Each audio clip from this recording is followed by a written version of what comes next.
John Spencer, who's the head of urban warfare at West Point, says that no other army has gone to the lengths that Israel's army has gone to clear civilians out of harm's way. I don't know Spencer. I only know him from online. I think everyone should be very concerned that someone like him, with that level of analysis and that willingness to shill for the Israeli government, is the director of the Urban Warfare Center at West Point. I think everyone should be greatly concerned about that. But I think that's more in line with how the American military has evolved over these last decades, where it really has become so corrupted. Let's all remember that both West Point and the Army War College have put out reports saying that the Army has a culture of lying infested in it. And you see that when you could have somebody at West Point say that the Israelis are trying to protect civilian lives in a manner unlike any other army in the history of the world. That's just absolute nonsense. I mean, I just don't understand how someone could say that, knowing everything we know, as well as having participated in how we fought in both Iraq and Afghanistan. Is simply not the case. This is clearly an apples and orange. I've got a lot of criticism for what we did in Iraq and Afghanistan. A lot of criticism. We killed a lot of innocent people. We ruined millions and millions of lives. However, our operations there were not anywhere near the genocidal actions of the Israeli military in Gaza. Our goals simply were not ethnic cleansing. So even in the worst of the urban battles, say in Fallujah in 2004, where a lot of Iraqis were killed, there were war crimes committed by U.S. forces.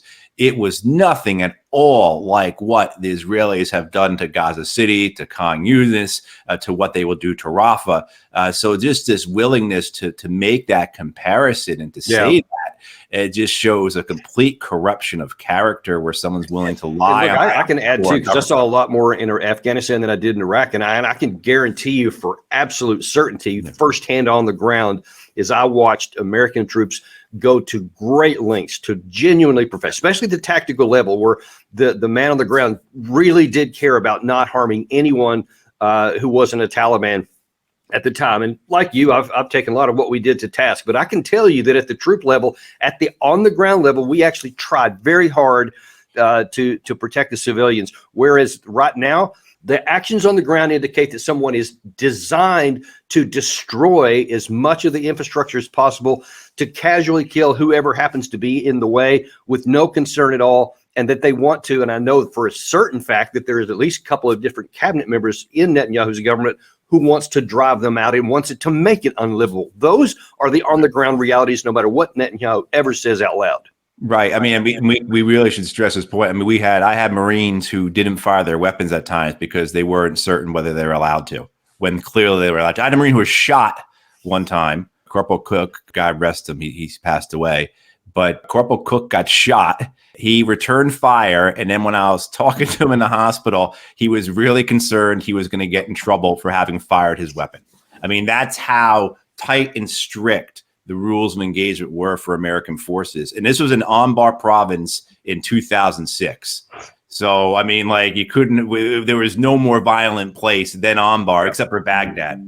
That was how strict we were with our rules of engagement. And even then, because of just the nature of war, nature of occupation, what we did was horrific, right? Because that's just the nature of warfare. But what we're talking about here, what the Israelis have been doing, when it's deliberate, as the Israelis are doing, that counter reaction that is going to come from Palestinian people, that has been coming from the Palestinian people for decades now. You know, October 7th was something that came out of the relief valve of that, right? I mean, that October 7th, as terrible as it was inevitable, because when you oppress a people, when you occupy them, when you humiliate them, they are going to fight back.